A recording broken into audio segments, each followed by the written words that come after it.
Cher Jacob, qu'est-ce que je dois dire? Merci, jërëjëf ou Dankeschön. Merci beaucoup pour ce mot très sympathique à mon endroit, ça me va droit au cœur. Monsieur le ministre de l'Environnement et du Développement durable du Sénégal, Monsieur le Président de la Fondation nationale des sciences politiques, Monsieur le Président de Sciences politiques, Paris, Monsieur l'ambassadeur du Sénégal en France, Monsieur le représentant du ministre de l'Enseignement supérieur, de la Recherche et de l'Innovation, Monsieur le conseiller du Président de la République du Sénégal, Monsieur le recteur de l'Université Alioune Diop de Bambey, Monsieur le secrétaire général de l'Université Cheikh Anta Diop de Dakar, Madame la professeure Daphné Barak Erez, co-récipiendaire, Madame la professeure Jane Mansbridge, co-récipiendaire, Messieurs les doyens et directeurs d'UFR, Messieurs les directeurs d'écoles et d'instituts, Mesdames, Messieurs les membres du personnel d'enseignement et de recherche, chers collègues, Mesdames, Messieurs les membres du personnel administratif, technique et de service, chères étudiantes, chers étudiants, Mesdames, Mesdemoiselles, Messieurs, distingués invités, en vos titres, grades et qualités, tout protocole respecté. Notre joie est grande, notre bonheur incommensurable d'être accueillis et honorés à Sciences Po Paris. J'y compte des amis et des collègues dont j'apprécie hautement l'excellence des travaux, souvent pionniers dans l'ouverture des chemins de la pensée, mais aussi et surtout la puissance de leurs engagements en faveur d'un monde toujours plus humain. Ma fierté de recevoir cette distinction tient aussi au prestige qui s'attache à votre institution, dont le seul nom, Sciences Po, renvoie à d'illustres personnalités qui y ont fait leur classe, mais aussi à la contribution de ces chercheurs à penser le monde contemporain. Je voudrais vous exprimer ma gratitude, ma reconnaissance et mon engagement à toujours agir pour mériter le titre que vous allez me conférer. Vous me permettrez, en ce moment solennel, de rendre un vibrant hommage à mes maîtres, de l'élémentaire au supérieur, du Sénégal et de France, en insistant particulièrement sur ceux qui m'ont si généreusement abreuvé aux sources de la science historique, ma discipline. Je n'ai pas toujours partagé leur thèse. J'ai plus d'une fois croisé la plume avec eux. C'est tout à leur honneur que d'avoir formé un esprit qu'ils ont voulu critique. Je voudrais inclure dans cet hommage mes étudiants qui ont contribué à leur façon à mes travaux et avec qui j'ai discuté les hypothèses et les résultats au-delà des heures normales de cours et de séminaires, au détriment de ma famille et de mes amis souvent sevrés de mon attention. Qu'il me soit permis de remercier les autorités sénégalaises, le président de la République du Sénégal, son premier ministre et le ministre de l'Enseignement supérieur, de la Recherche et de l'Innovation, qui ont porté leur choix sur ma personne pour servir au poste de recteur de l'Université Cheikh Anta Diop de Dakar. Cette distinction que vous me décernez, je la dédie à l'œuvre collective de mes collègues, enseignants et chercheurs de l'UCAD, mes collaborateurs, les personnels administratifs, techniques et de services de l'institution et de ses étudiants. C'est à partir de ce lieu, l'Université Cheikh Anta Diop de Dakar, que j'ai conçu, élaboré et partagé avec mes collègues et étudiants la plus grande partie de ma contribution au savoir historien sur l'Afrique. Je voudrais partager une partie des réflexions qui m'ont occupé au cours de ma carrière universitaire, qui s'achève administrativement dans 2 ans, mais se poursuivra, je l'espère, tant qu'il me restera un souffle de vie et de lucidité. Ma trajectoire personnelle et ma position actuelle de recteur m'avaient amené à vouloir vous entretenir d'une question au cœur des systèmes éducatifs africains. Les 2 dernières décennies du XXe siècle sont témoins d'une progressive libéralisation des systèmes éducatifs qui a eu, entre autres conséquences, un élargissement de l'offre éducative, mais aussi une érosion certaine du rôle naguère dévolu à l'école publique, neutraliser l'impact des inégalités sociales dans le parcours scolaire. Si les élèves de ma génération, issus de milieux modestes, ont pu gravir les parois de la pyramide académique, c'est bien parce que l'école publique contribue avec force à la correction des handicaps liés à leurs origines sociales. j'ai renoncé à ce sujet, contraint que je suis par l'irruption de l'actualité africaine dans ce qui a été au cœur de mes recherches dans les 15 dernières années. Après une dizaine d'années consacrées à l'histoire des prisons et de l'enfermement en Afrique, j'ai été littéralement happé par la question des traites esclavagistes et des esclavages en Afrique. À l'époque, jeune historien d'une innocente naïveté, je m'aventurais sur le sujet à partir d'une tentative d'analyse critique des lectures africaines des traites esclavagistes et de l'esclavage, que je prenais pour un objet de réflexion comme un autre, sans en mesurer toute la charge émotionnelle, toute la charge mémorielle et donc émotionnelle. Je soutenais que les élites politiques et marchandes africaines et leurs États n'avaient pas subi en victime amorphe la traite atlantique. J'avançais qu'ils avaient eu leur propre agenda en prenant part à la mise en œuvre du système de violence producteur des captifs exportés sur les Amériques. Il me semblait dévalorisant pour l'Afrique et contraire à la vérité historique de penser que les Européens sont venus, pour ainsi dire, rasier des captifs dans les villages sans la participation active de certains segments de la société africaine. La vente aux enchères de migrants subsahariens en Libye et les prises de position qu'elle a suscitées, suite à sa forte médiatisation, m'ont décidé à vous dire un mot sur les lectures africaines des traites esclavagistes, terrain sur lequel s'affrontent lectures mémorielles et critiques historiennes. La mise à l'écran de la vente d'êtres humains en Libye a mobilisé de nombreuses organisations de la société civile, provoqué des manifestations qui ont porté la protestation dans l'espace public. Les États africains et européens ont rapidement réagi avec annonce de mesures de rapatriement des migrants. Ici et là, on a parlé d'un retour de pratiques d'un autre âge, considéré comme révolu. Invariablement, les tentatives d'explication du phénomène situent des responsabilités à l'origine de ce qui semble avoir surpris plus d'un. Jusqu'à cette spectaculaire médiatisation, les débats sur la question relevaient plutôt des conflits mémoriels ou académiques sur des processus ressortissant d'un passé plus ou moins lointain, même si ces héritages continuent d'impacter lourdement les relations de pouvoir au sein des sociétés qui y furent impliquées. Tout naturellement, la charge émotionnelle suscitée par la médiatisation a centré le débat plus sur la recherche des responsabilités que sur l'explication et la compréhension du phénomène. Les uns ont pointé un doigt accusateur sur les politiques migratoires européennes, d'autres sur un racisme anti-noir atavique au monde arabe. Les pouvoirs publics et les États africains, subsahariens en particulier, n'ont pas été non plus épargnés. Les historiens nous ont appris que leur discipline est la meilleure des portes d'entrée pour comprendre le présent. Vous me permettrez donc d'inverser la perspective pour considérer ce qui est advenu en Libye, comme un laboratoire dans notre quête de compréhension du passé. L'unanimité semble se dessiner que nous sommes en face de pratiques d'un autre âge. En est-il réellement ainsi, ou cherchons-nous à nous voiler la face? Le président libyen est loin d'être un cas isolé. Pensons aux mines, aux plantations, aux guerres civiles grandes consommatrices de main-d'œuvre servile infantile en Afrique et ailleurs dans le monde.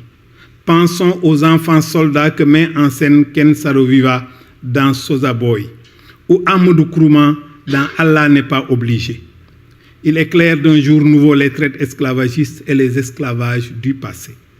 Bien sûr que les contextes historiques sont si radicalement différents qu'aucun historien n'aura la naïveté de croire que c'est le même trafic qui se reproduit à des siècles de distance. Dans la période saharienne comme atlantique, rien dans leur environnement socio-économique et politique n'incitait les victimes à partir ailleurs en quête d'un mieux-être. La demande des économies et sociétés consommatrices, transmise par les groupes qui initient et contrôlent le commerce de longue distance, reste le moteur du trafic. Certains segments des sociétés africaines, aristocrates, militaires et marchands, mettent en place le dispositif de coercition producteur de captifs, aiguillonné par l'accès à des produits nouveaux, conférant le prestige et les instruments de violence nécessaires à l'exercice du pouvoir. Aujourd'hui, Plus besoin d'exercer une violence directe pour capturer et conduire au comptoir les victimes du trafic. L'exclusion, la marginalité, la pression sociale exercée sur les cadres sociaux suffisent pour produire un exode massif des jeunes vers les villes africaines, européennes, nord-américaines et chinoises. Les politiques migratoires européennes, fermant l'accès à l'espace rêvé, maintiennent une masse considérable de migrants dans une zone de transit chaotique, un no man's land aux mains de milices tribales ou mafieuses, le front méditerranéen où se réveillent les pratiques qui ont certainement à voir avec 10 siècles de trafic esclavagiste transsaharien, ayant drainé plus de 7 millions d'individus vers le Maghreb et le Moyen-Orient.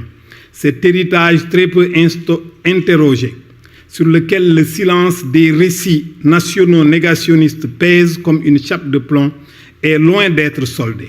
Ces questions ont été en outre rendues taboues par la nécessaire solidarité entre le monde arabe et l'Afrique subsaharienne lors de la période des luttes anticoloniales, imposant ou le silence ou une lecture mémorielle simpliste et réductrice que les historiens ont aujourd'hui obligation de soumettre à une radicale critique pour accompagner les mouvements abolitionnistes dont la seule existence au XXIe siècle constitue un indice assez éloquent pour ceux qui veulent écouter.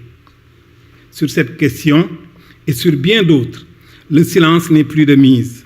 On ne se guérit pas d'un traumatisme aussi profond sans lui appliquer une thérapie lourde, capable d'éradiquer les cultures mortifères qui lui sont liées. Ce que je viens de dire sur le front méditerranéen est tout aussi valable sur la façade atlantique du continent. Au demeurant, les deux sont interconnectés depuis le XVe siècle. Le facteur incitatif du départ, le rôle des États dans l'organisation du trafic, les ressources logistiques mobilisées, le niveau de réprobation morale de ces pratiques et leur criminalisation constituent des différences notables entre les pratiques d'hier et celles d'aujourd'hui. Toutefois, il demeure des éléments permanents dont le dévoilement et l'éradication constituent les conditions premières à toute solution durable et définitive de cette question. La concentration du regard sur une maille du vaste filet qui se déploie depuis les lieux de départ, reprise par la recherche et les manuels scolaires, se focalisant sur le même lieu, réduit toute une chaîne fort complexe à un de ces maillons. Ce maillon mis en exergue a l'avantage de mobiliser immédiatement les émotions et l'indignation contre un crime abject, mais il a aussi le défaut de jeter le voile sur le système global qui pousse des millions de jeunes Africains sur les routes de l'exode, par le désert ou par l'océan, où souvent ils ont rendez-vous avec la mort et les traitements inhumains. Ceux qui survivent à cet enfer et parviennent à destination découvrent le monde des sans-papiers et de l'exil utilisé par les extrêmes droites européennes pour cueillir le vote de la peur. Monsieur le Président, chers collègues, là je m'oblige à quitter mon manteau d'historien pour revêtir l'habit du citoyen. Il nous faut pointer du doigt le système monde mis en place depuis le XVe siècle et qui a cantonné l'Afrique dans le rôle subalterne de fournisseur des ressources primaires, y compris la force de sa jeunesse, sa force vive. L'Europe en a été l'initiatrice. Depuis l'ère du mercantilisme, à l'Afrique est assigné le rôle de fournisseur de produits, le plus proche possible de leur état naturel. Une économie d'extraction s'est mise en place pour livrer, par la traite, la force de travail servile qui a permis l'exploitation des Amériques. Sur le mode du pillage, plus que de la production, les compagnies de commerce d'abord, les maisons de commerce et compagnies minières à l'époque coloniale ensuite. Et aujourd'hui, les multinationales soumettent à une surexploitation sans précédent les ressources naturelles et humaines du continent. Les lois du marché y sont, à toutes les époques, constamment neutralisées par l'intervention de forces politico-militaires qui imposent le dispositif de pouvoir le plus favorable à une rentabilité immédiate par l'exercice d'une violence suffisamment dissuasive contre les forces de contestation récurrentes du système. Dans Batouala, René Maran l'exprime dans une verve littéraire inégalable par sa crudité. Civilisation. Civilisation, orgueil des Européens et leur charnier d'innocents. Rabindranath Tagore, le poète hindou, un jour à Tokyo, a dit ce que tu étais. Tu bâtis ton royaume sur des cadavres. Quoi que tu veuilles, quoi que tu fasses, tu te meus dans le mensonge. À ta vue, les larmes de sourdre et la douleur de crier. Tu es la force qui prime le droit. Tu n'es pas un flambeau, mais un incendie. Tout ce à quoi tu touches, tu le consumes. À toutes les époques de cette longue histoire, le système politique qui supporte cette économie d'extraction a pu compter sur certains segments des sociétés africaines comme relais de sa mise en œuvre. Des forces de résistance lui sont également opposées sans répit.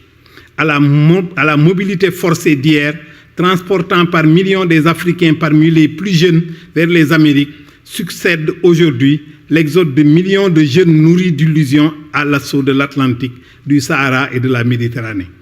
Les arbitrages des politiques publiques en Afrique dans le mode de distribution et d'accès aux ressources sur fond de culture de prédation ont également leur part de responsabilité dans ce qui peut se décrire comme un désastre social.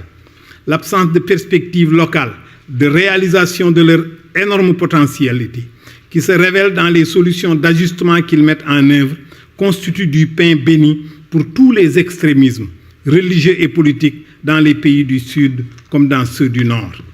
C'est cette longue chaîne de causalité qu'il ne faut pas perdre de vue en concentrant le regard sur le transit libyen mis en spectacle par les médias.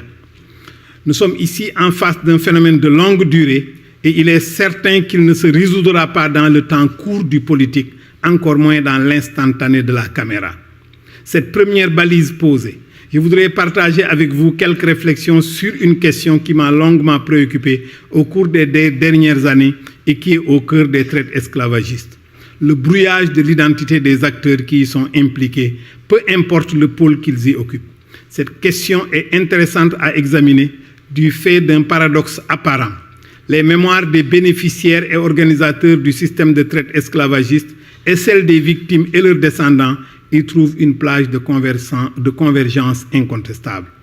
Je vais l'examiner à partir de l'expérience de la connexion atlantique des continents africains, européens et américains entre le XVe et le XIXe siècle.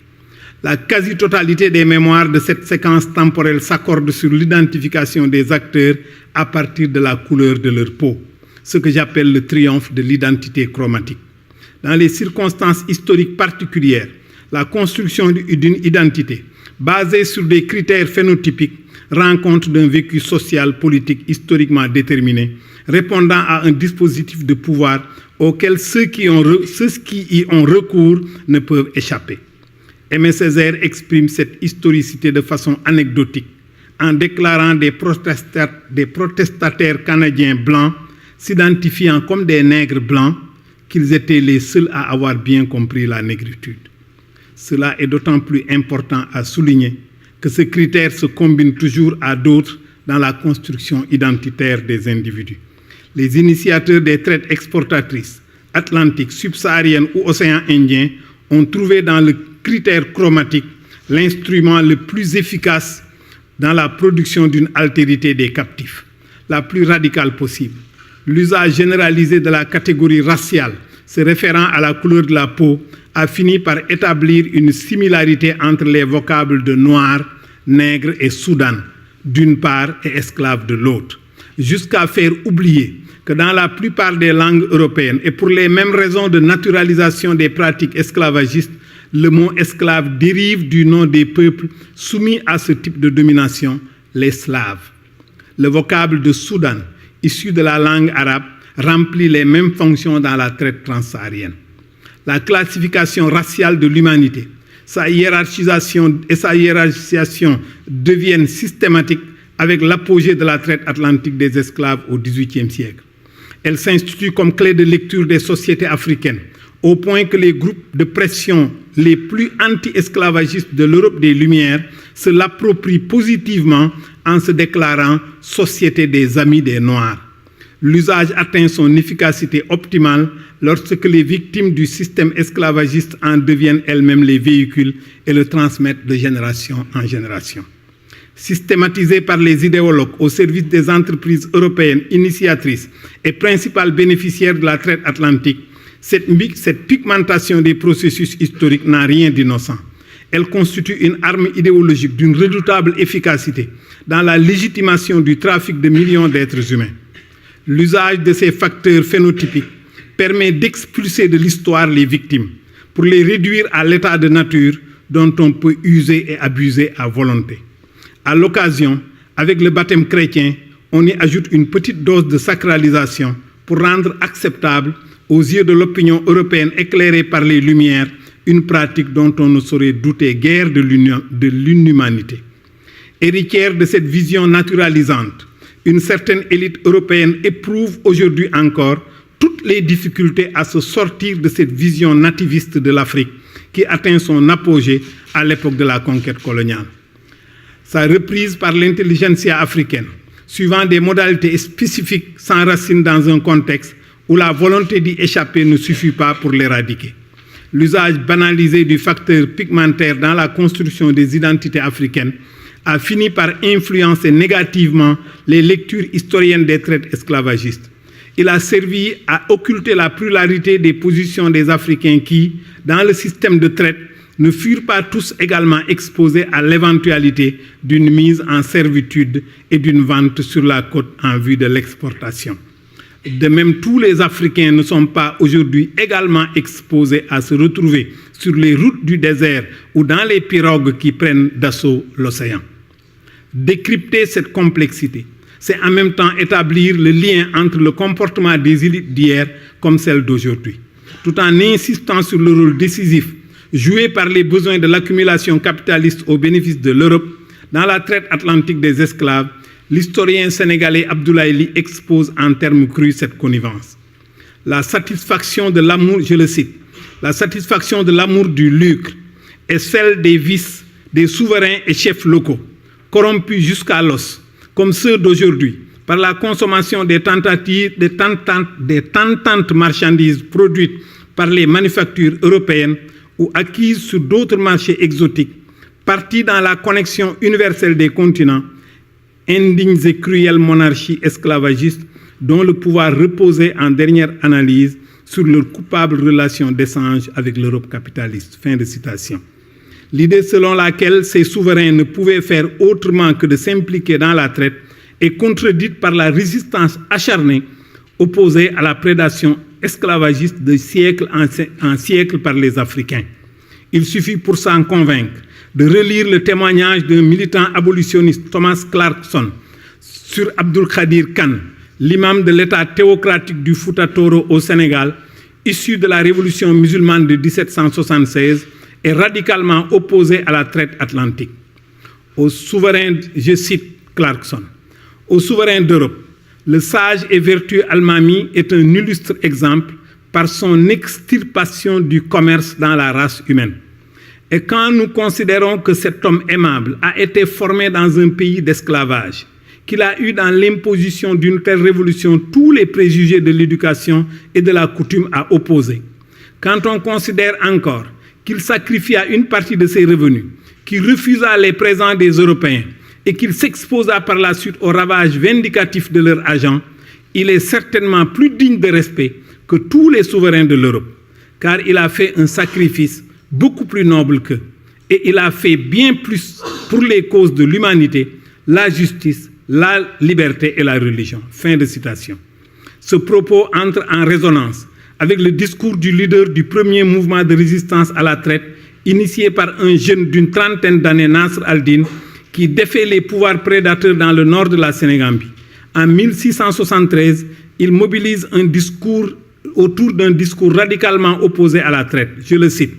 Dieu ne permet point aux rois de piller, tuer ni faire captif leur peuple, qu'il les a au contraire donnés pour les maintenir et garder de leurs ennemis. Les peuples n'étant point faits pour les rois, mais les rois pour les peuples. Fin de citation. C'est Louis Moreau de Chambono, le directeur de la Compagnie du Sénégal, partisan actif du commerce des captifs, et particulièrement hostile au mouvement qui nous rapporte ces propos. Le nouveau pouvoir mis en place abolit la traite au cours des 4 années qu'il a duré. Il est vaincu en 1776 par la coalition des États esclavagistes autochtones soutenus par la Compagnie française ayant le monopole du commerce des captifs dans la région. À la fin du XIXe siècle, la conquête coloniale scelle le sort des régimes militaires, organisateurs autochtones de la traite, qui, par ce fait, avaient perdu toute légitimité populaire. De jeunes leaders, adeptes du soufisme, reprennent alors la tradition de contestation des logiques prédatrices des élites esclavagistes et développent une stratégie de conquête des âmes par l'éducation visant à forger un homme nouveau au sein de nouvelles communautés de la foi hostiles aux jeux politiques mortifères. Ils ont pour nom au Sénégal El Hadj Malick Sy, Cheikh Ahmadou Bamba.